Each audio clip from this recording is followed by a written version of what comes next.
오늘은 하나님의 돌보심 두 번째 시간으로 속도도 방향만큼 중요합니다 라는 이 부제를 가지고 말씀을 좀 보려고 합니다. 우리가 이제 속도하고 방향을 놓고 봤을 때 뭐가 더 중요하냐라고 하면 속도가 중요해요? 방향이 중요해요? 예, 방향이 중요하죠. 아무리 속도가 잘 나와도 방향이 낭떨어지면 죽자는 얘기죠. 그러므로 우리가 광고 중에 그런 광고를 본 적이 있습니다. 빠르게 보다는 바르게, 뭐 이런 광고요. 그래서 당연히 바르게 가는 것이 바른 방향을 가지고 속도를 내는 것이 참 중요합니다. 그것은 분명히 우선순위에 맞아요.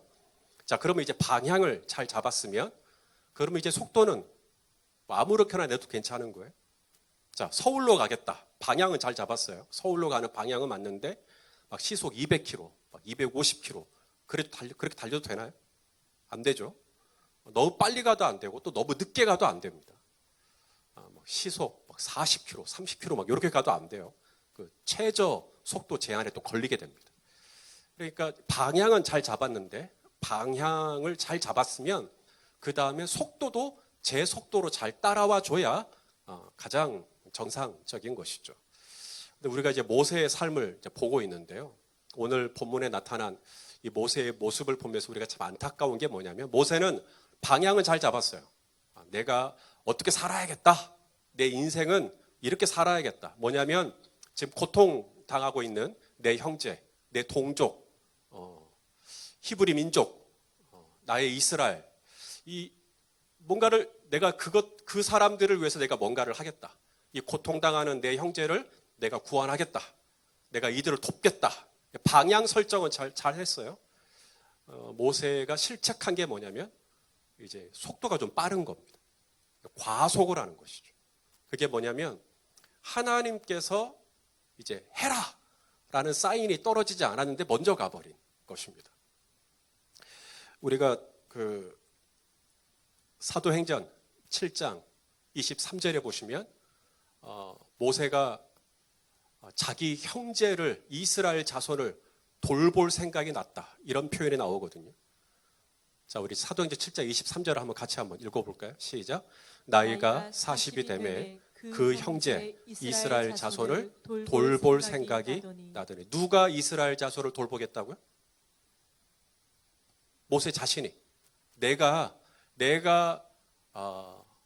이스라엘 자손을 돌봐야겠다. 자기가. 이스라엘 자손을 돌보시는 분은 누구신데요? 하나님. 하나님이 이스라엘 자손을 돌보시는데 모세가 뭐라고 생각했다는 거예요? 내가 돌봐야겠다. 이 생각을 한 것입니다. 우리가 오늘 뭐 읽지는 않았습니다만은 25절 출애굽기 2장이 끝나는 25절을 보시면 이스라엘을 돌보시는 분은 하나님이시거든요. 읽어보시죠. 시작. 하나님이 이스라엘 자손을 돌보셨고 하나님이 그들을 기억하셨다. 이스라엘 자손을 돌보시는 분은 누구세요? 하나님. 그런데 사도행전 7장에 보니까 이스라엘 자손을 감히 누가 돌보겠다는 거예요? 모세가 내가 돌봐야겠다. 이러다가 사고가 나는 겁니다. 그러니까 하나님이 어련히 알아서 다 돌보시는데 내가 돌봐야겠다. 내가 좀 해봐야겠다. 이렇게 하다가 이제 차가 정상적인 속도로 가야 되는데 계속 빠르게 가면 이제 사고가 나죠. 모세도 오늘 본문에 사고를 칩니다. 이게 뭐냐면 이제 어느 날 나가서 보니까 애굽 사람 한 사람이 자기 동족이었죠. 히브리 사람을 두드러 패고 있는 걸 이제 보는 것입니다. 사실 이 모세가 그날 봤던 장면, 다시 말해 이 애굽 사람이 히브리 사람을 두드러 패는 장면은 생소한 장면은 아니었어요. 왜냐하면 애굽에 있는 동안 이 이스라엘 사람들은 노예였단 말이죠. 히브리 노예. 그래서 이 노예로서 그들에게는 인권이 없습니다. 그냥 말할 줄 아는 농기계 정도의 수준. 그래서 그들에게는 정당한 싹이나 임금이 지불되지 않아도 되는, 우리가 소나 이렇게 일 시켜놓고 소에게 뭐 따로 돈을 주지 않듯이 그냥 똑같은 그런 대우를 했던 것이죠. 무임금 노동자였던 겁니다. 히브리 사람들, 이스라엘 사람들. 그러니 이 말을 잘 듣지 않았던지 아니면 뭔가 마음에 안 들었던지 그래서 애굽 사람에게 이렇게 두들겨 맞는 것은 일상이었을 거란 말이죠. 모세의 장면에는 그것이 그렇게 생소하거나 오늘 난생 처음 보는 장면이 아니었을 텐데 그날따라 이제 모세의 마음속에 내가 이제 이스라엘 형제를 내가 돌봐야겠다 이런 마음이 좀 들어서였는지 이 애굽 사람이 자기 동족 히브리 사람을 두드러 패니까 이제 그 모습을 보고 이제 너무 분이 나가지고 좌우를 살펴서 사람이 없는 걸 보고 애굽 사람을 쳐 죽였다라는 거거든요. 우리 우리 오늘 본문이죠. 12절 말씀을 같이 한번 읽어 보겠습니다. 12절 시작. 좌우를 살펴 사람이 없음을 보고 그 애굽 사람을 쳐 죽여 모래 속에 감추니라. 자, 모세가 방향은 잘 잡았지만 그가 너무 성급했구나, 아직은 여물지 않았구나라는 걸 알 수 있는 대목이 있죠. 모세가 애굽 사람을 쳐 죽였던 이유가 뭐라고요?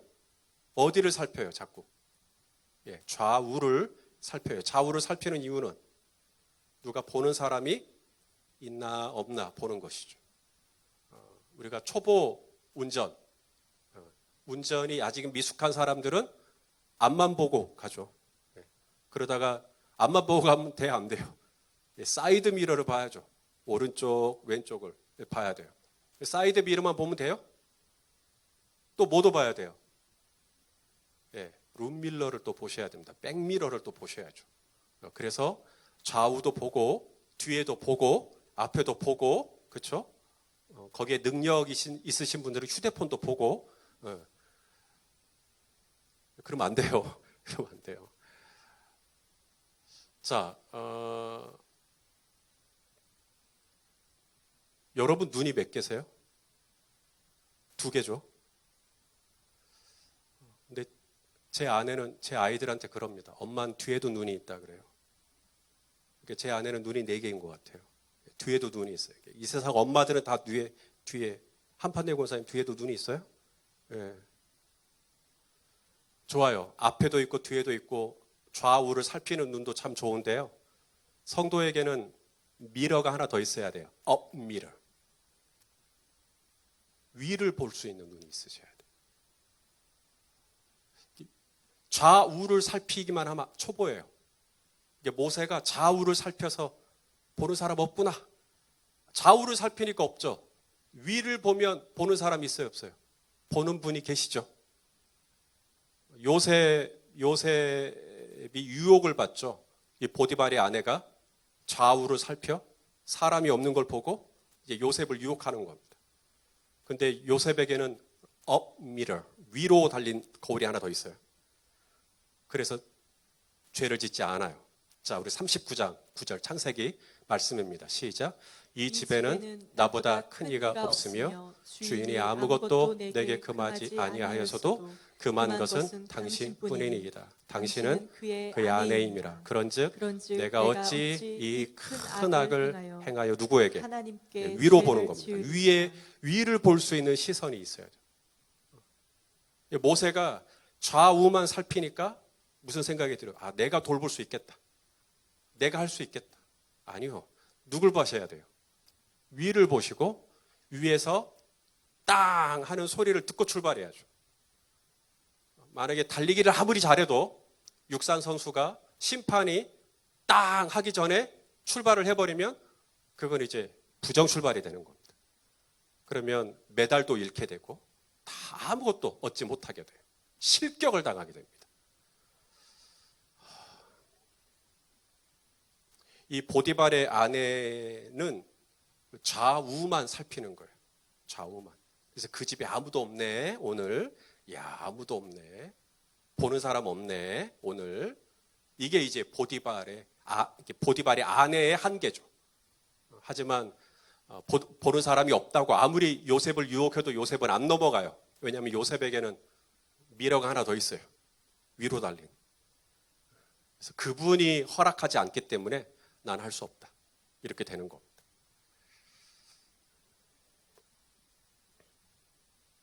사실 이 모세가 애굽 사람을 쳤다 그랬죠. 근데 이 애굽 사람을 치는 일은 모세가 하지 않고 하나님이 하실 일이에요. 출애굽기 3장 19절, 20절 보시면 하나님이 애굽 사람을 치겠다라고 얘기하거든요. 읽어보시죠. 시작.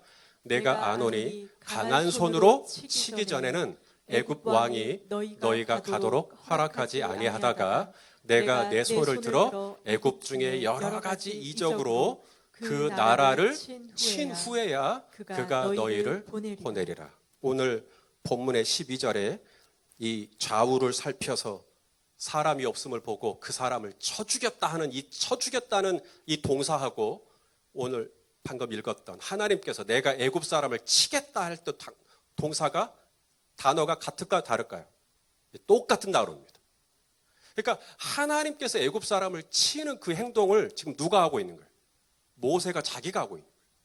하나님이 돌보시는 것을 모세가 자기가 돌보겠대요. 하나님이 애굽을 칠 건데 자기가 쳐버려요. 그러니 그 일이 성사될 리가 만무하죠. 방향은 잘 잡았어요. 내가 돌봐야지. 그런데 이 과속이 너무 심하다 보니까 뻥! 사고가 났는데 그 사고가 뭐냐면 좌우를 살펴서 누가 보는 사람이 없으면 그 사람을 죽여버리는 그런 사고가 나게 되는 것이죠. 모세는 바로의 공주의 아들이에요. 그냥 조용히 바로의 궁전에 있었으면 호의호식하고 살 수 있어요. 그런데 히브리서의 말씀에 의하면 모세는 자기가 궁전에서 누리는 것보다도 차라리 내 백성, 내 동족 이스라엘과 함께 고난을 내가 받아야겠다. 내가 어려움을 좀 당해야겠다. 그것이 나에게 어떤 손해가 온다 할지라도 내가 이 바로의 공주의 아들이라고 하는 이 신분에 내가 안주하기보다는 고통당하는 내 형제 편에서 내가 저들을 돌보아주고 내가 저들을 위해서 섬겨주고 내가 저들을 인도해서 더 좋은 곳으로, 이건 참 좋았어요. 방향은 정말 잘 잡았어요. 우리가 모세를 보면서 참 아쉬운 것은 뭐냐면 바르게는 잘 갔는데 바르게 간 다음에 너무 과속을 해버리는 거죠. 이것이 참 안타깝다라는 생각이 듭니다. 그러면서 제가 떠오른 사람이 있었는데요. 이스라엘의 초대 왕이었던 사울 왕이었습니다. 이 사울이 블레셋과 전쟁을 할 때 사울 편에서 함께 싸우겠다고 나선 사람은 3,000명, 이스라엘 전역에서 3,000명. 근데 블레셋은 딱 보니까 3만의 병거, 6천의 마병. 이게 10배 차이가 아니라 이게 어마어마한 거예요. 나는 3,000명인데 저쪽은 3만 명인 거예요. 그래서 이스라엘 백성들이 무서워가지고 혼비백산 해버립니다. 왜냐하면 딱 봐도 게임이 안 될 것 같으니까. 그래서 막 굴로, 수풀로, 막 웅덩이로 막 다 숨어버렸어. 그래가지고 이제 사울 편에 남아있는 사람은 정말 얼마 안 되는 군사들이. 이런 다급한 상황에서 사울이 뭘 하냐면 예배를 드립니다. 번제와 화목제를 드려요. 지금 전쟁이 일촉즉발이라니까요. 이제 곧 저쪽 블레셋에서 부 하면 이제 싸움 시작이에요. 언제 그 싸움이 시작될지 모르는 이 다급한 상황에서 사울 왕은 먼저 하나님께 예배합니다. 번제와 화목제를 드려요. 이거 괜찮은 거 아니에요? 그래도 하나님을 섬기는 여호와 신앙을 가진 사울의 편에서 내가 아무리 이 싸움이 다급하고 그래도 내가 하나님께 할 건 먼저 하겠다는 거예요. 그래서 번제를 드려요. 정말 바른 방향이죠. 근데 문제는 뭐예요? 사무엘 선지자가 아직 오지도 않았는데 예배를 먼저 드려버린 겁니다. 바로 이 부분 때문에 실책을 하게 되는 것이죠.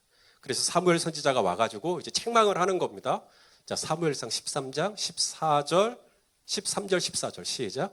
사무엘이 사울에게 이르되 왕이 망령되이 행하였도다. 왕이 왕의 하나님 여호와께서 왕에게 내리신 명령을 지키지. 이게 무슨 말이에요? 부정 출발했다 이 말이에요. 그리하였더라면 여호와께서 이스라엘 위에 왕의 나라를 영원히 세우셨을 것이여늘. 지금은 부정 출발을 해버렸기 때문에 왕의 나라가 길지 못할 것입니다.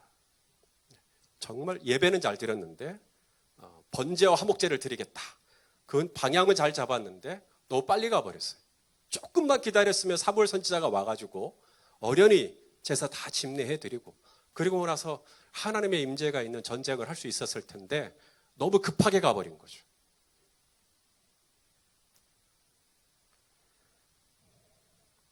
사랑하시는 여러분, 좌우만 살피면 안 됩니다. 좌우만 살피면 우리는 초보처럼 내가 지금 악셀을 밟고 있는데 얼마나 차가 가고 있는지를 인지를 못하는 상황이 와버려요. 그러면 어디를 봐야 되느냐? 위를 보셔야죠. 위를. 그래서 성경은 우리에게 이렇게 격려합니다. 골로새서 3장 1절 2절 말씀입니다. 시작. 그러므로 너희가 그리스도와 함께 다시 살리심을 받았으면, 구원받았으면 이 말입니다. 구원받았으면 이제 뭐 해야 돼요? 위의 것을 찾으라. 거기는 그리스도께서 하나님 우편에 앉아 계시느니라. 그러면서 위의 것을 생각하고 땅의 것을 생각하지 마라. 생각이라는 단어가 있는데요. 원어로는 집중입니다. 위에를 계속 의식하셔야 돼요. 위를 집중하셔야 돼요. 그리고 내가 지금 보디발의 아내 제 안에 내가 넘어가도 되나? 항상 위를 의식해야 돼요. 그리고 요셉이 결정하죠. 위를 보니까 그건 아닌 것 같아요. 그래서 그걸 제안을 거절할 수 있는. 그래서 항상 이 성도에게는 눈이 제 아내처럼 뒤에 있어도 참 좋겠지만 저와 여러분의 눈이 위에 있어야 돼요. 위에. 그래서 항상 위를 볼 수 있어야 돼요. 요셉처럼. 그래서 모세가 좌우만 살폈다가 속도 위반을 해버리듯이 우리가 위를 좀 바라보고 정확히 주님이 땅 하는 소리가 났으면 그때 출발해야 되는 것이죠. 그렇게 했더라면 참 좋았겠다. 자, 모세의 실책은 하나가 더 나옵니다. 오늘 본문에 보면 이제 그 다음 날 또 가보니까 어제는 애굽 사람이 히브리 사람을 쳤다면 오늘은 히브리 사람들끼리 서로 싸우고 있는 거예요. 그 모습을 또 보는 겁니다. 그러니까 또 모세가 또 가만히 이걸 또 보고만 있을 수는 없죠. 자기 동족끼리 서로 피 터지게 싸우고 있는데 그래서 그 싸움에 개입을 합니다. 모세가 기대했던 건 뭘까요? 모세가 말리면 네, 죄송합니다. 제가 이 바로의 공주의 아들 내가 못 알아봤습니다. 죄송합니다. 하면서 이렇게 뭔가 좀 분위기가 잡혀지는 이런 상황을 좀 기대했을지 모르겠어요. 그런데 모세가 중간에 나서서 그러지 말라고 뜯어 말리는데 이 사람들이 오히려 모세한테 화를 내는 것입니다. 그러면서 이렇게 따지는 것이죠. 오늘 본문 13절 말씀인데요. 읽어보겠습니다. 시작. 이튿날 다시 나가니 두 히브리 사람이 서로 싸우는지라 그 잘못한 사람에게 이르되 내가 어찌하여 동포를 치느냐 하매. 자, 그 다음 14절 뭐라고 그랬을까요? 시작. 그가 이르되 누가 너를 우리를 다스리는 자와 재판관으로 삼았느냐? 내가 애굽 사람을 죽인 것처럼 나도 죽이려느냐? 모세가 두려워하여 이르되 일이 탈로 났도다. 분명히 좌우로 살펴서 사람이 없는 줄 알고 죽였는데 사람들이 다 알고 있는 거예요. 벌써. 야, 이거 들통났구나. 바로 이 부분입니다. 당신이 우리의 지도자입니까? 우리가 우리를 다스려도 된다고 우리가 그렇게 인정했습니까? 당신이 재판관입니까? 이 재판관이라는 이 단어가 이 사사라는 단어하고 똑같은 단어입니다. 그러니까 하나님께서 그때마다 시대의 인물들, 지도자들을 세우는데 바로 지금 당신이 그 사람입니까? 라는 거예요. 모세는 왜 개입을 했을까요? 그 싸움에? 자기가 다스리는 자, 될 만하다고 생각한 거예요. 내가 재판관이 될 만하다고 생각한 거예요.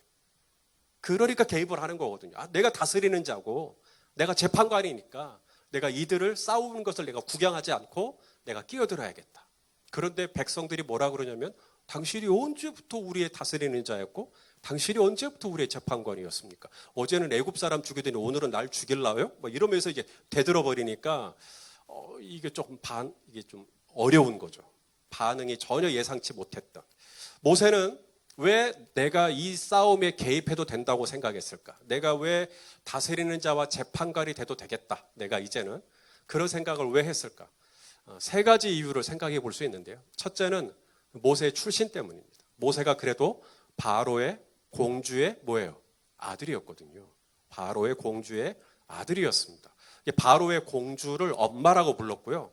애굽의 신이죠. 바로를 할아버지라고 부르는 사람이었어요. 내가 이 정도의 출신, 이 정도의 신분이면 내가 다스리는 자와 재판관으로 내가 충분하지 않겠냐. 내가 그래도 금수저 아니냐 이런 거죠. 내가 이 정도의 지위와 이 정도의 출신과 이 정도의 신분이 있으면 내가 얼마든지 당신들에게 내가 개입해도 되지 않느냐라는 거였거든요. 그래서 개입하는 겁니다. 그 다음 두 번째, 모세가 또 다스리는 자와 재판관이 될 수 있다고 생각했던 이유는 실력 때문입니다. 스펙이죠. 모세는 스펙이 돼요. 모세는 이 바로의 궁전에 살면서 그냥 놀고 먹고 막 이러지 않았어요. 사도행전에 보면 이 바로는 모세의 궁전에서 모든 그 리더십에 관련된 모든 훈련을 다 통달합니다. 자, 사도행전 7장 22절 말씀을 한번 보겠습니다. 시작. 모세가 애굽 사람의 모든 지혜를 배워 그의 말과 하는 일들이 능하더라. 그냥 몇몇 단편적인 내가 좋아하는 몇 개만 배운 게 아니고요. 모든 지식이라 그랬어요. 지혜 이게 소피아인데 지식입니다. 그래서 뭐 건축이면 건축, 뭐 법이면 법, 의학이면 의학, 과학이면 과학, 생물이면 생물, 뭐 모르는 게 없는 다 배운 거예요. 애굽에서 가지고 있는 모든 첨단 기술과 지식은 다 습득한 거죠. 그리고 그의 말도 얼마나 잘하는지. 다른 번역에 보면 웅변이라고 되어 있어요. 웅변도 정말 잘하고요. 하는 행동들, 이게 뭐냐면 스포츠라든지 운동이 남자로서 뭐 갖춰야 될 이것도 얼마든지 잘하는, 운동하는 것도 좋아하고 말도 잘하고 실력도 괜찮고 뇌생남 뭐 이런 사람. 이게 모세가 그런 거예요. 그러니까 모세가 이렇게 실력이 되니까 내가 다스리는 자와 재판관이 될 수 있겠다고 생각한 겁니다.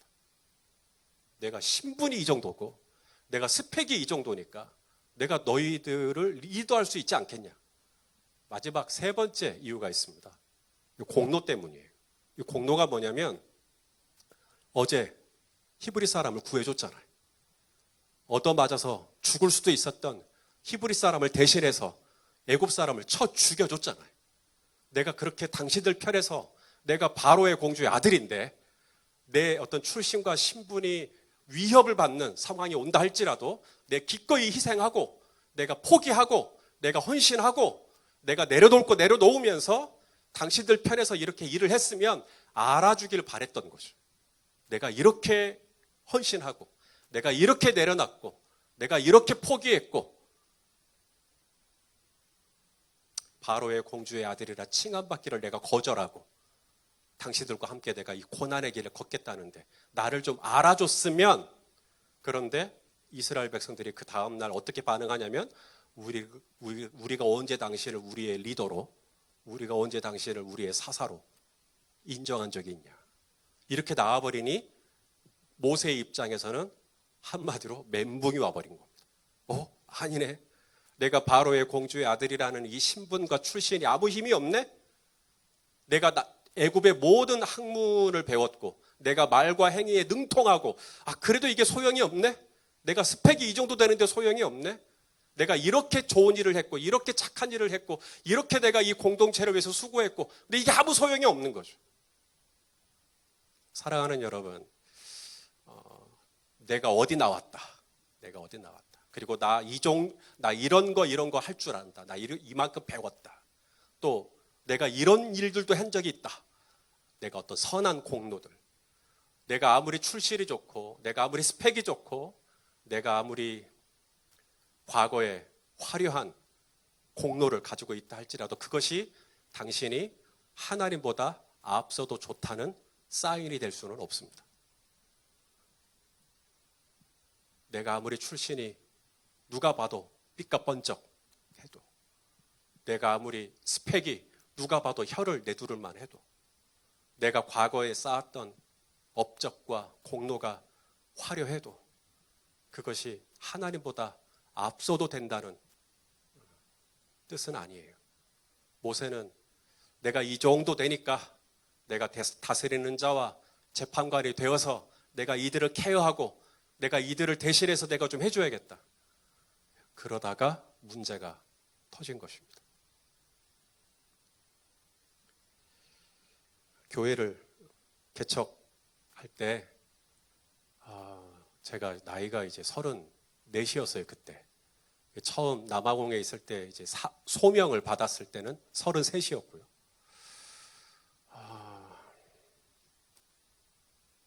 연소하죠. 나이가 아직 어리죠.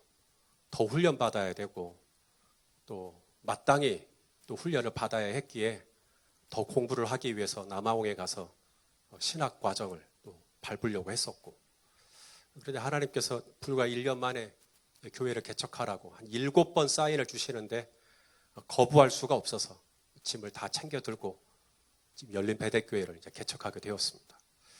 제 안에 의문이 좀 있었습니다. 왜 하나님은 나같이 연소한 사람을 왜 교회를 개척하라고 하셨을까? 하나씩 따져봤어요. 내가 그래도 부교육자 생활을 전도사 때부터 해서 파트타임부터 풀타임까지 내가 10년 이상 했구나. 그래도 내가 10년 이상 사역을 했고, 그리고 나는 목사의 아들로 태어났구나. 그래서 교회의 생리를 좀 잘 알아요. 그리고 또 예수전도단이라고 하는 선교단체에서 7년 이상 사역을 했고, 또 아내와 함께 DTS라고 하는 훈련을 받아서 하나님의 음성도 들을 줄 알고, 찬양 괜찮게 하죠. 예, 찬양도 하고 설교도 상도 받고, 그래서 이렇게 막 따져보면서 야, 내가 좀 그래도 뭐가 좀 되는갑다. 하나님이 볼 때 내가 나에게 연소하지만 이렇게 하나씩 재보니까 하나님이 그래도 볼 때 너 정도면 충분해. 퀄리파이. 너 정도면 충분히 자격이 돼. 한번 해봐. 그래서 아마 나를 교회 개척을 하라 그랬는갑다라고 하는, 지금 생각해보면 정말 말도 안 되는, 거의 망상에 가까운 그런 착각을 하고 교회를 개척을 했는데요. 하나님은 저를 사랑하시기 때문에 불과 몇 개월 만에 그것이 얼마나 빈 깡통밖에 안 되는 것들인지를 아주 처절하게 느끼게 해주셨습니다. 그거 아니에요.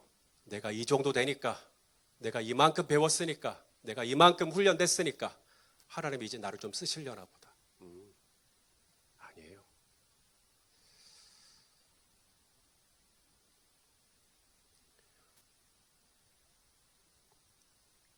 다윗을 볼 때 하나님이 다윗에게 기름을 부었거든요.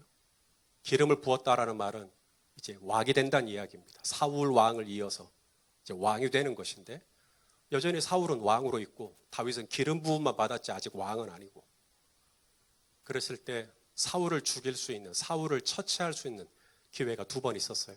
근데 다윗은 번번이 그 기회를 다 날려버리죠.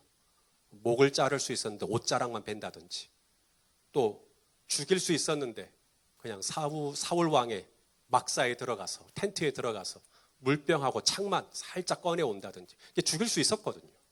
이 모든 기회를 다 날려버려요. 왜요? 위를 보는 겁니다. 위를.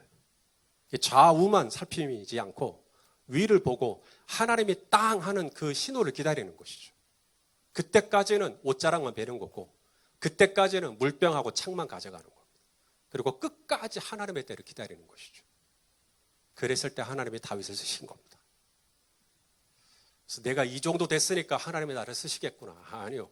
그 생각을 하신다면, 그 생각을 했다는 자체만으로 당신은 아직 멀었습니다. 하나님은 언제 쓰시냐면 모세가 이렇게 말해요. 보낼 만한 자를 보내시옵소서. 그때 쓰십니다.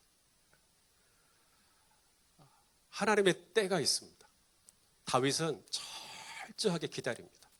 위로 시설을 두고, 하나님 지금입니까? 지금 해야 합니까? 지금 성전을 건축해야 합니까? 지금 항존직 피택 선거를 해야 합니까? 하나님 지금 해야 합니까? 항상 하나님께 시설을 두고 하나님의 타이밍을 기다리는 것이죠. 우리가 자동차를 타면 이제는 다들 기본적으로 내비게이션이라는 걸 많이 켜는 것 같아요. 길을 뻔히 아는데도 자동차의 기본으로 옵션으로 있기 때문에 내비게이션이 켜지죠. 그러면 이제 내비게이션을 따라 이렇게 쭉 잘 가면 문제가 없는 것이죠. 그런데 가끔씩 이 내비게이션을 무시하고 가다가 이제 낭패를 볼 때가 있는 것 같아요. 우리에게도 이 영적인 내비게이션이 있습니다. 바로 하나님의 말씀이죠. 자, 우리 시편 119편 105절 말씀 같이 한번 읽어보겠습니다. 시작. 주의 말씀은 내 발의 등이요 내 길의 빛이니이다. 내 발의 등이다.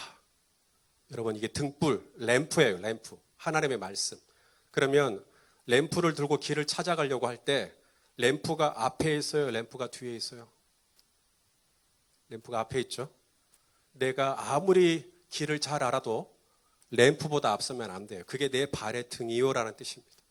그래서 하나님의 말씀을, 하나님의 신호를, 하나님을 항상 이렇게 앞에 두고, 그래서 하나님의 말씀이 우회전하면 그때 우회전하고, 하나님의 말씀이 유턴하면 유턴하고, 하나님의 말씀이 멈춰 그럼 멈추는 거. 그렇게 하면 방향도 바를 뿐만 아니라 속도도 제대로 갈 수가 있게 되는 것이죠. 그래서 우리가 이 모세의 어떤 실수라고 할까요? 모세의 실패, 모세의 실책을 통해서 우리가 배울 수 있는 교훈은 뭐냐면, 바르게 가는 것도 참 좋은데 속도도 중요하구나. 속도를 보려면 좌우만 살피면 안 되고 어디를 보셔야 된다고요? 위를 보셔야 됩니다. 그래서 요셉처럼, 다윗처럼, 그리고 우리 예수님처럼 위를 볼 줄 알고 위로부터 오시는 하나님의 사인, 뭐라고 말씀하신지를 잘 듣고 그렇게 움직이시면 저와 여러분의 이 앞길에 하나님의 은혜가 함께해 주실 줄로 믿습니다. 남은 3일 동안 너무 서두르지 마시고 하나님의 시선과 눈을 맞추고 위의 걸 생각하라 그랬죠. 집중하라는 뜻이에요. 항상 주님이라면 어떻게 하실까 이 생각을 하시고 주님과 함께 보조를 맞추시고 바른 방향으로 나아가는 3일이 되셨으면 좋겠다. 그렇게 되시기를 주님의 이름으로 축원합니다. 기도하겠습니다.